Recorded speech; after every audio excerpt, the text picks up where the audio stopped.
Hi everybody, Dr. Phil back with you here. We're going to talk a little bit now about how we build a model for us in particular as an athlete.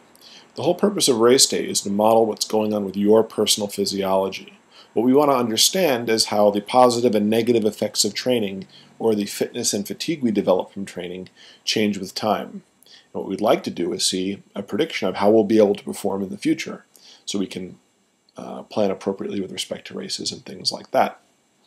So, I've already created a fresh model, so a new athlete, with a whole bunch of training data already loaded in. And so the next step is to go through here and tell RaceDay about how we perform. RaceDay works by a back calculation, so to speak. It will look at your training.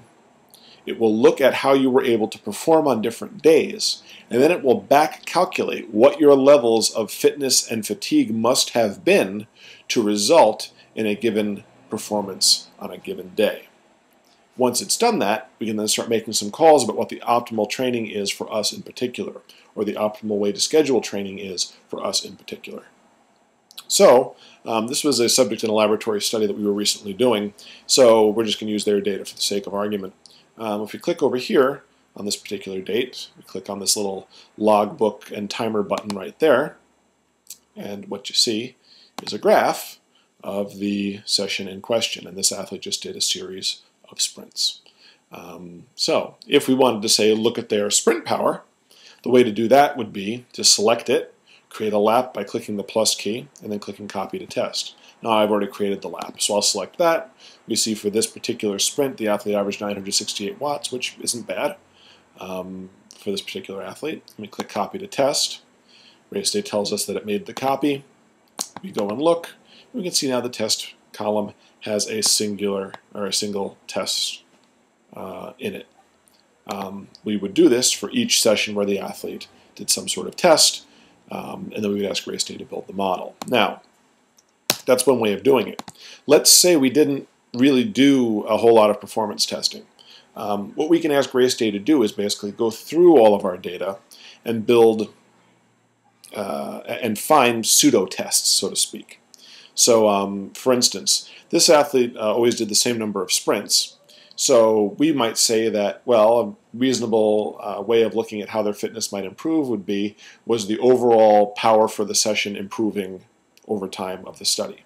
So, the way to do that would be, let's go over to the records key.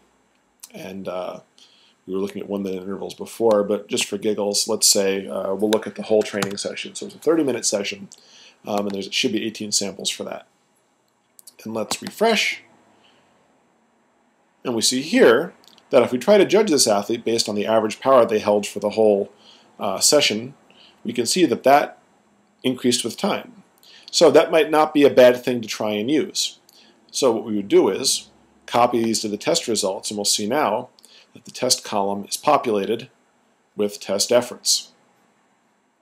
If we click back over here to the Performance tab, we can see that we've got this really jagged prediction line, and we know these actual performances the athlete was capable of, but the two don't seem to match up real well.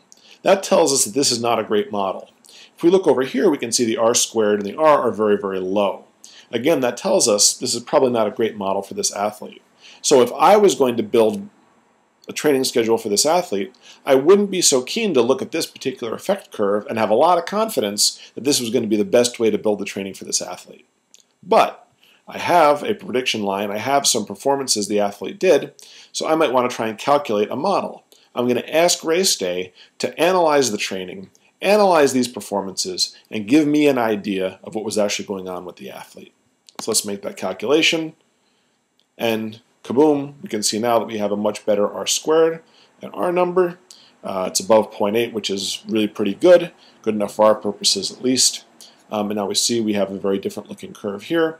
We can see the athlete carries very little fatigue, which isn't surprising since we know this athlete was just coming in, doing a few sprints, and going home. So we can see that their fitness and performance seem to rise somewhat in parallel, and the predicted performance graph would seem to suggest the same thing.